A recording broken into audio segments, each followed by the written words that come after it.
Hey everyone, this is Karen from Blue Rooster Farm, and we are in the kitchen today. And as you can see, I've got lots of tomatoes. Tomato season is just getting started. Andy brought me these in just a while ago. I'm sorting them out, and today I am going to be making rotel. So if you're interested in learning how to make rotel, stick around.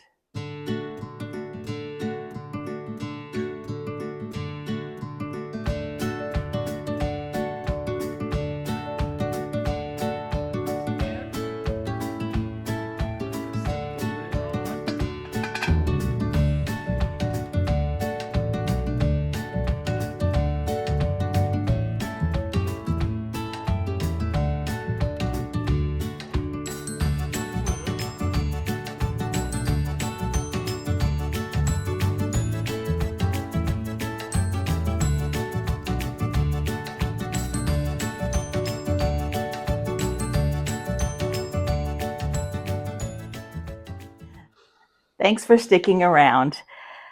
I am checking out my recipe. And if you've wanted to make rotel in the past and have tried to find a recipe online or in any of the canning books, you're going to have a hard time finding one that has been tested, that is approved. There's a lot of people that make rotel, but some of their information that they're sharing and some of their recipes haven't officially been tested. Now, a lot of times, if I'm making it just for my own family, I'm not concerned about that. I know that I can can things and make sure that I feel like they have the right amount of acidity and I'm fine. But if I'm doing a video and I'm sharing with you, I want to make sure that whatever I'm sharing is approved and that you know that you're getting a recipe that you can make safely. What I have done is I have gone online and I have watched a couple of different videos. I've checked out the National Center for Food Preservation. I've checked the Ball cookbooks and the Ball website. And I have found that people are saying that we can use the chili salsa recipe, which is a hot tomato pepper sauce from the National Center of Home Food Preservation. They've got it on their site. And we can omit the onions and it will make rotel. And that is exactly right, because and you could add the onions if you wanted onions in your rotel, but officially rotel is just tomatoes and a pepper. And it's normally a chili pepper or a hot pepper, but you can use whatever kind of peppers you want. When you're canning and using the water bath canning method, you need to make sure your acidity is correct. And if your acidity is not high enough, then the things that you are making and putting into your jar will not preserve properly and could cause a bacteria to develop in there that could cause people to get sick. Bacteria cannot grow in high acidity. And so anything we hot water bath is acidic, and that's why we can do hot water bath with it. So this recipe has 5 pounds of tomatoes, 2 pounds of chili peppers, 1 pound of onions, then there's a cup of vinegar, 3 teaspoons salt, and half a teaspoon of pepper. The acidic vegetable in this recipe is the tomatoes. Now, also about tomatoes, if you're not using heirlooms and you're using tomatoes that are newer, a lot of tomatoes nowadays are being bred to be less acidic. So you do need to take that into consideration too. Usually when you can tomatoes, you go ahead and add a little lemon juice, citric acid, or vinegar just to ensure the acidity level is correct. So in this recipe, the tomatoes are the acidic vegetable. And you can add more tomatoes because that's just acidity. You do need to stick with the amounts called for the items that are not acidic vegetables. And the non-acidic vegetables in this recipe are the chili peppers and the onions. So if you add more of one of those, your acidity level is going to go down, therefore making your item that you're preserving less shelf stable and more likely to become contaminated. So you can take out those items that are non-acidic and you're fine. So we can just take out the onions, that 1 pound of onions in this recipe, and we should be fine. So we're going to follow this recipe but not use the onions. You can use the onions if you want that in your rotel. That's fine. But I don't want the onions because then I figure it's just salsa. I want to make just the rotel. So if you're not familiar with what rotel is an item that we find on the shelves at the supermarket, and it's just tomatoes and peppers, and there's some that are hot and spicy and some that are mild, and those are great to add in soups and in sauces like that Velveeta dip, but I use a lot of the rotel for soups because it gives it that kick, plus it adds the tomato sauce. So I could have a lot of this on my shelf and be really happy. So what we're going to do is we are going to do the recipe but leave out the onions. So I'm going to leave a link for this recipe down in the description if you want to follow it. And just remember, in my recipe that I'm using, I'm leaving out the onions. Okay, my first thing I need to do is I am going to peel the tomatoes that I am using. Now, there is a big thing about peeling tomatoes or not peeling tomatoes. I sometimes do, I sometimes don't. I have never had any problem with things that are unpeeled in my salsas or my sauces. So you can do whatever you feel comfortable with. I'm going to go ahead and follow this recipe, and I will follow it by peeling the tomatoes and showing you how I do that. But you can peel them or you can not peel them. Do the research, decide what you want to do. Tomatoes. I have had no trouble with non-peeled tomatoes. Okay, so let me get some of this weighed out. I'm going to need to get 5 pounds of tomatoes and 2 pounds of chili. So let me get the ingredients weighed out, and then I'll bring you back to show you how you peel your tomatoes. Okay, so what I've done is I've put all my tomatoes that I have here in a sink of cold water. I've washed my sink really, really well and got my tomatoes cleaned and soaking. Then I have another sink over here filled with cold water. That's for when they come out of the boiling water bath. But what we're going to do is we are going to be peeling them. And you might notice that I have quite a few tomatoes in here. So like I usually do, I decided I'm going to go ahead and double this batch because I have a lot of tomatoes and I'm trying to keep up with them this year. If I do a double batch, that will take more of those tomatoes, and I know I'll use those Rotel tomatoes. Here's how you peel a tomato. Take your knife, sharp knife, make an X at the base. Take that tomato, put it in boiling water. I'll go ahead and I've got another one here. I can stick some more in while that one's boiling. It's only going to take about a minute, if that. And what's going to happen, that boiling water is going to pull those skins off the flesh, and we're going to stick them in cold water, and that will help remove those skins and also cool them down. So I'm just doing as many as I can get in there. I think you can see all right. Tell you, figuring out the right camera angles can be really difficult. All right, I have a feeling we've got some tomatoes ready to come out. Yeah. So you'll know that they're ready to come out when they start looking like this. You can see the skin pulling away. and it's splitting. And we're just going to drop those in the cold water.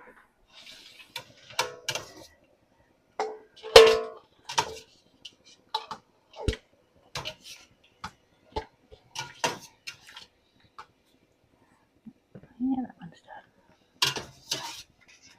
You don't want to cook your tomatoes. You just want the peelings to come off. So we'll throw those in the cold water.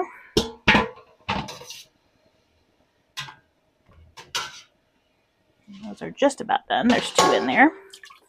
So what I'm going to do is I'm going to peel all, or do all of this to all of them. But I'll show you what it looks like once you take them out of cold water. So once you take them out of cold water, their skins are falling everywhere. So you're just going to pull the skins off, just like so. Some places, if there's a little bad spot or something, sometimes the skin tends to stick on that, but you'll be cutting that out anyway. Then you're going to core it and also take out any bad spots. Whoops. And then you've got your peeled tomato that is ready to chop up. Let me get these others out of the pan here real quick. All right, I'm going to do the rest.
Okay, they are all heated and ready to be peeled. They're cooling off in this cold water. You might have noticed I was adding some cold water to it as I was putting them in. That helped keep the water cool, plus made sure I had enough water for all the tomatoes I was adding. I am going to do my coring and stuff at the end. I am just going to pull the skins off now and throw them in the bowl. And that way I won't have to be stopping, picking up my knife and putting it back down. So I'll do these and we'll just speed up the camera, and that way you can see in fast time.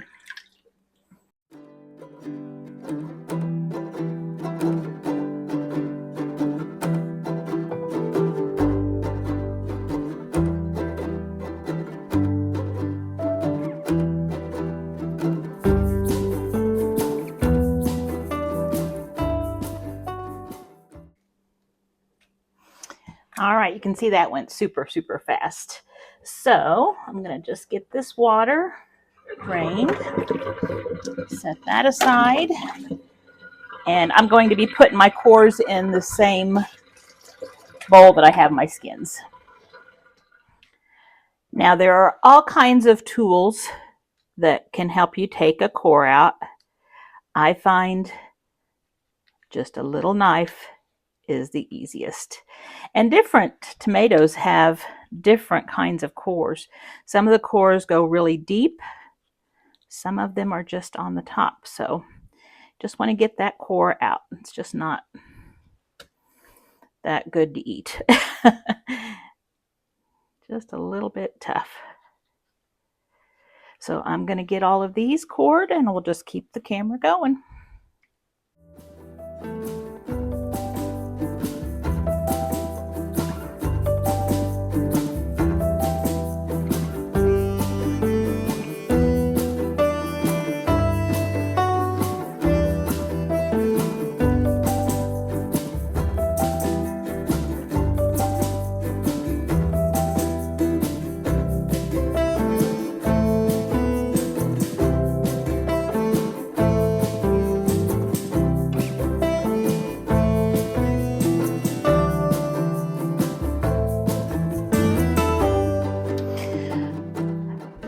There we go. We've got all of these cored and peeled. I've got one right here that had a little, see if you can see that, a little spot on it. We'll just take the knife, take it right out. So now we've got them all cored and peeled. Now all we have to do is chop them. And of course, chopping, just chop them the way you like them. I'll probably leave them in 1 or 1.5-inch size chunks, not real fine, but fine enough to can properly and easy to melt down in sauces and things like that. So, and I don't remember if I said, but you might be thinking, boy, that looks like more than 5 pounds of tomatoes. Yes, it is. I decided to do a double batch since we do love Rotel and we've got plenty of tomatoes and plenty of peppers. I'm going to just try to get as much of these tomatoes used up as I can, and this is perfect for our tomatoes. So I am doing a double batch. I'll give you both measurements as I'm cooking. The recipe that I will leave the link for is for half of what I'm making. It's just a single batch. Okay, I'll bring you back when I have my tomatoes all chopped up and my peppers ready. So I just wanted to show you real quickly how I was chopping these tomatoes. And oops, that one's hardly held together. What I'm doing is I'm just either chopping them in half or slicing them into 3 big pieces. Most of these are small enough that I just chop in half. And then once I chop them in half, I'm using this chopper right here. And I'm using the larger blade on it. And all I do is just put the tomato on there. And then I just chop it real quickly. This helps if you're doing large batches of chopping vegetables. There's a smaller grid too that I use for some things. And so when you're finished, you've got a nice group of, or a nice chopped pile of tomatoes. And if you want to look right there, you can see we've got nice even chops, and it doesn't have to look like that. If you hand chop it, it's fine. I'm going to do the same thing with my peppers, so I'll show you how I do my peppers. I'm not quite ready to do them yet, but when I do them, I will do them this way. I'm just going to take the top off. I am not going to seed my peppers. I'm going to leave my peppers whole. I'm going to cut them in half so that I'm not touching anything that is cut.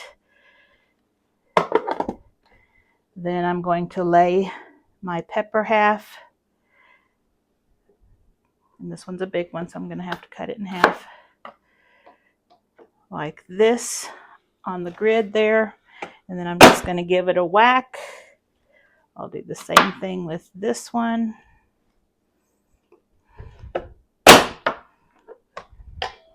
And then I'll get nice chunks of peppers as well. So this is the way I'm cutting them up, and it goes really fast this way. And you can find all different brands of these on Amazon. My son gave me this for Christmas or birthday present one year, and it's been really, really handy. Okay, I'm getting back to chopping. Everything is now chopped, and this is my tomatoes. And like I said earlier, I am making a double batch, so you will not have that many if you are doing a single batch. And this is my peppers. Now, what I used for peppers, I had some frozen from last year that I wanted to use up because we'll be getting a whole bunch more. And we'll be freezing this year's too. But I wanted to use last year's to get rid of that, to give us more freezer space. And this pepper was a medium heat. I cannot remember what kind, and there's probably a couple of varieties, but my bag was marked medium heat. I had cut them in half, seeded them, and just put them in bags and froze them. And so this time when I pulled them out, I just chopped them in a rough chop. So some of them are fairly large, and then some of them are smaller. The jalapeno, which are hotter, I decided to use, I showed you that chopper earlier, but I decided to use the smaller piece or the smaller grid. So my pieces are smaller. They're tiny. I believe it's probably like a 1/4 inch square. And that way I thought those hotter pieces would incorporate a little bit better. And then the medium ones would be fine, because you would, when you bit into one of those, they wouldn't really be as hot. So now I need to put these in a pot. So when you make a double batch, you're going to have a large amount of tomatoes and peppers. And so I pulled out my bigger pot right here. And I also have another huge pot, which is more of an industrial kitchen pot, but I use that on the gas grill if I need to use that, because the indoor stove doesn't have enough power to heat everything all the way up since it's so deep. So it could do it, but it just takes forever. So I use that on the higher power elements on my outdoor cooker. So what we need to do is we need to go ahead and get this mixed up and on the stove. So if you're making a single batch of this recipe, you will have 5 pounds of tomatoes. I have 10. If you're making a single batch, you should have 2 pounds of potatoes. I have 4. Then we're going to add vinegar. For a single batch, it's 1 cup of vinegar. For a double batch, it's 2 cups. So let me go ahead and put all of our ingredients in this big pot, and then we'll add the vinegar. I was hoping that I could fit it in this one. That's why I started putting it in here. But as I was looking at it and chopping my peppers, I was like, oh, it's going to be really close. I'll just dig this one out. And I haven't used it for a couple years, so I had to dig it out of the pantry. There's our peppers. And remember, when you're cutting up peppers that are hot, you may want to use gloves. Be really careful, because they can really, if you have sensitive skin, they can really burn your skin as far as making it hurt. If you touch your eyes after chopping a pepper, you could burn your eyes as well, and it's not any fun. So if in doubt, wear gloves. I was very careful, and I've worked with these peppers and did not have to touch the jalapenos much. The other ones were just a mild hot ones, and I didn't have to worry about that. So I'm just giving this a big stir. Looks like Christmas, red and green.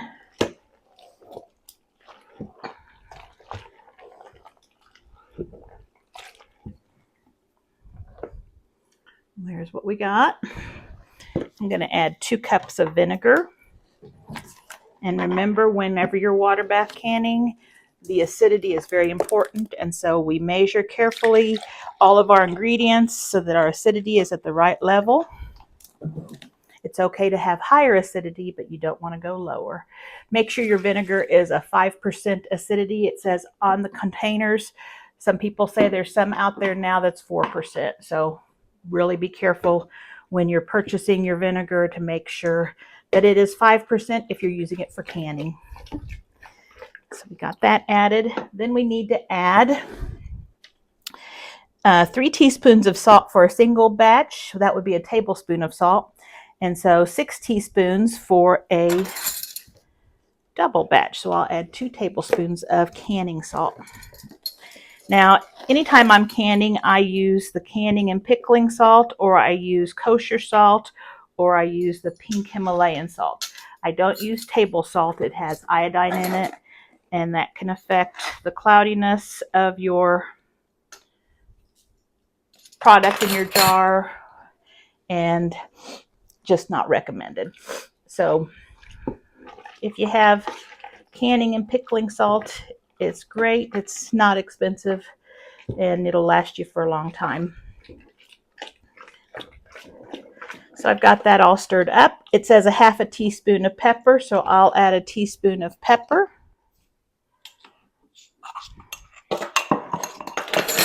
And this is ready to go on the stove. So what I'm going to do is I'm going to bring it up to a simmer and simmer it for 10 minutes. And what we're doing there is we are just getting it heated all the way through. That way when we can, we will know that it's going to heat properly and seal the jars. So when this is finished, I'll bring you back. While it is coming up to a simmer and simmering, I'm going to get all my jars laid out. You do not have to sterilize your jars or your lids anymore. They don't say that you have to do that. In fact, on the lids, some of the places that make the lids, like Ball Company, also recommends don't boil the lid because the rubber that they're using is a little different and it might make it ineffective in the sealing process. So be careful about that. But now we know they've done scientific experiments that have proven that anytime you can in a water bath or steam method, that after 10 minutes of processing, you are sanitizing everything, so you're good. If you are not water bath canning or steam canning or pressure canning, you do need to sterilize all your equipment. There are people that do can, they call it open kettle method, or other methods that do not require the water bath canning according to their recipes. So they have to sterilize, but we do not. We're going to sterilize it while it's canning. All right, I'll bring you back when we've got everything set up and this comes off the stove. I have just removed our Rotel off of the stove and it looks delicious. It's boiling hot and I've got my jars all clean. I've got my ladle right here. I've got a funnel, my lids, and my rings, and my vinegar to clean. So I am ready to start putting them in the jars. And for this, we need to have a 1/2 inch headspace. And we are going to be processing them for 15 minutes if you are below 1,000 feet elevation. And we are. So right now I just turned on my steam canner because I don't have to heat it very long because there's not as much water as a water bath canner. But if you had a water bath, if you're water bath canning, you need to get your water started before you start putting them into jars because it's going to take longer to bring that to a boil. So have your water getting close to a boil. My steamer will be ready by the time I get these all filled and ready to go in. And I'm ready to put them in. And with all salsas and chunky soups and things like that, there's always the liquid at the bottom and the chunky stuff floats to the top. So you want to try to get, stirred around nicely, try to get an even amount of that, because if you don't, your last jars are either going to be all chunky or all liquid. So you want to make sure all the jars have the same amount of liquid and the same amount of chunky stuff. So I'm going to the 1/2 inch headspace. So I'm just going to fill these up and I'll just do this fast forward and we'll be right back with cleaning off the rims.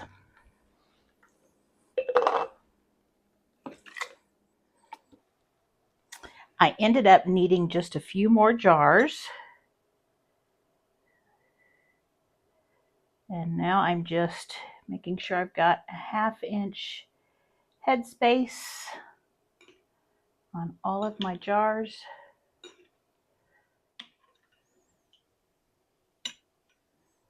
And that looks good. So what I'm going to do, and my water just started boiling in my steam canner, so that boils pretty quickly. That's the one nice thing I really like.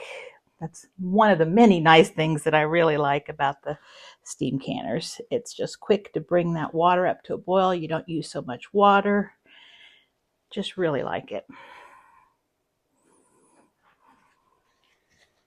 So what I'm doing here is I am dipping my paper towel in a vinegar, white vinegar, and I'm just wiping off the rims really good. We don't want anything on that rim to affect the seal from the lid, so it's got to be really clean.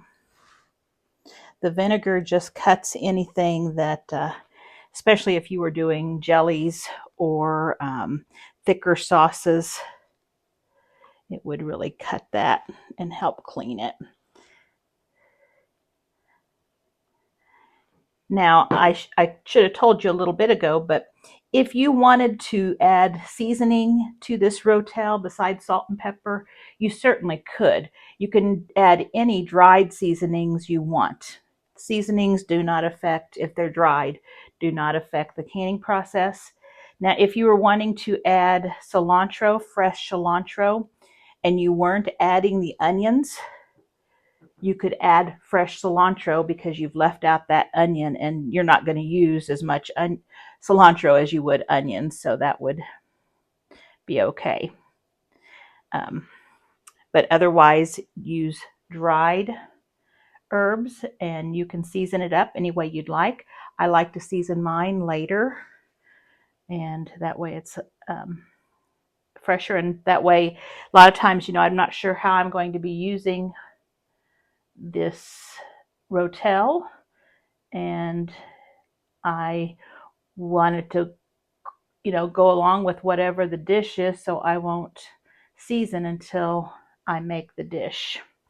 All right, I think all of my rims are nice and clean. As I was doing that, I was checking to make sure the lips of my rims were not chipped or rough. You don't want to use any jars that have chipped or rough edges or lips because they will not seal. And now I'm putting on my washed lids, but I didn't sanitize them. And I'm going to need to get 2 big ones and 3 more small ones.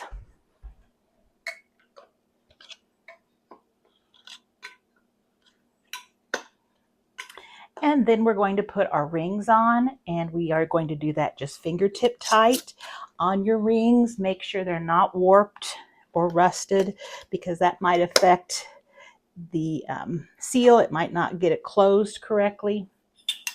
And get the lid up to the rim of the jar, so it needs to be touching.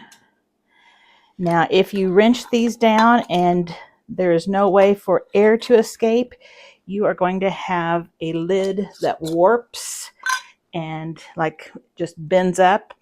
And you could also risk having a jar break because the pressure got so high inside.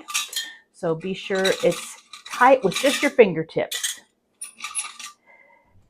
These jars will let out air as they are cooking, and so we don't want them so tight they can't do that. But if you have it fingertip tight, they manage to work that air out.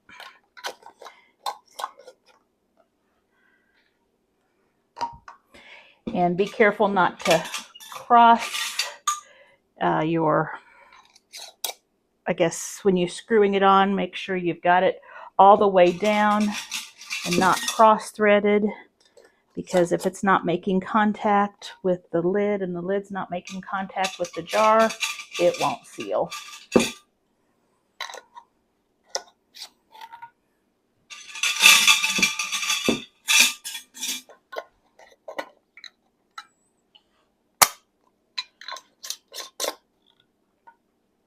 And sometimes I back them off and go back on down so that it will, so I know I've got a good pressure on it and it's down correctly.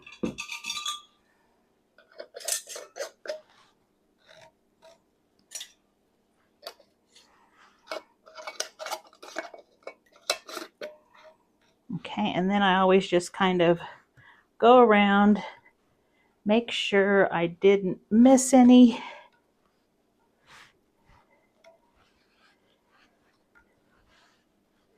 And I've got them.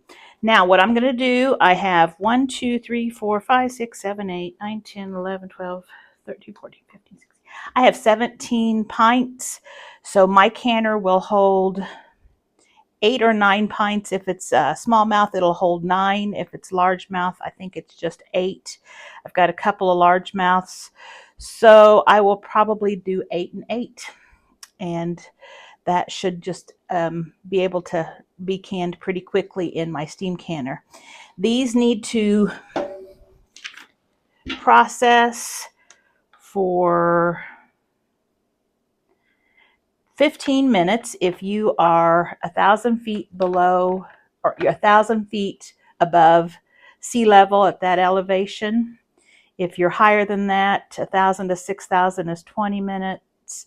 Above 6,000 is 25 minutes. Again, that's all on that link that I'll have below. So I'm going to get one set in the canner. On my steam canner, I will put these in. I will close the lid, and then I will wait till the gauge gets to the certain part that my elevation is at. And then after that, I'll start timing that 15 minutes.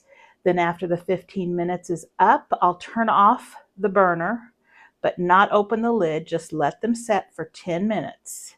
That will help them acclimate to the cooling down. And then I will take the lid off after that and move them to the counter on a cloth, a mat, pot holder, something, but don't do it directly on the countertop. If you are doing it in a water bath canner, make sure your water bath, since these are hot, make sure your water in your water bath is hot too. Put these in your water bath canner. Make sure it's at least 2 inches above, the water line is at least 2 inches above the top of the jar. Close the lid and wait till it comes back to a boil. Once it comes back to a boil, make sure it's gently rolling the whole time, and time once it starts gently rolling. So for 15 minutes, if you're in my elevation, you would let it gently roll. After that time, turn it off. Do the same thing. Let it set for 15 minutes with the lid on. Then take the lid off, remove them from the canner, and put them on the counter. Now, the reason we do that is because it helps with siphoning. You change from a really hot temperature to a really cold temperature, or there's a big difference in the temperature. That's when siphoning occurs. And so that's why we let it set for about 10 minutes, just to kind of settle down just a little bit, and hopefully that will take care of that. Okay, so I'm going to put these in, and I will do 2 batches, so it's only going to take me about 30 minutes or so per batch, and I'll be able to get this done. When I'm finished, I'll have a picture of what they look like. In fact, I can show a picture close up because you haven't been able to see it close up. So that's what they look like. They're very pretty. They're very hot. But when I take them out, I will have a picture at the end of this video. I really appreciate you watching this. I hope that you learned something. If you have any questions, don't hesitate to put them in the comments below. And I would appreciate it if you would subscribe. That would help me out a lot. Also, liking and sharing, those help me as well. So I hope you have a great day, and I hope you are having a great gardening season and are getting your harvest preserved as well. I will talk to you soon. Bye-bye.